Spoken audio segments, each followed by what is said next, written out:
oh, why is the wealth gap of black people, why is it, why is it so far? How come black people don't own anything? Well, there's a book that a white man wrote called The Color of Law on why they purposely redlined black people from owning houses. They purposely, it was in the law to not sell to African Americans. You see how they act now, how they depreciate when they're selling to black families. Where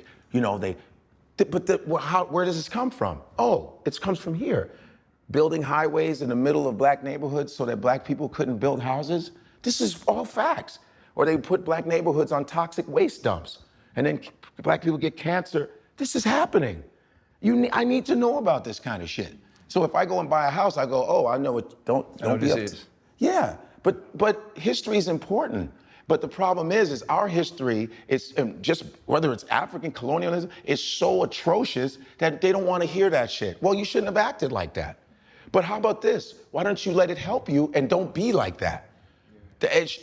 So if you go to a doctor's office, what's the first thing they pull out when you come to the doctor's office? You sitting down, what do they do?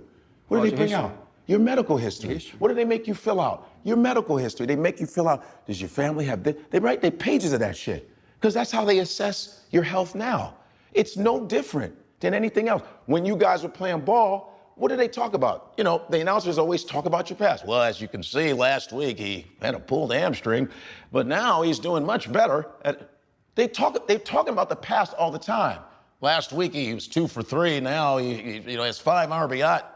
It's always the past. That's how you assess what's going on now.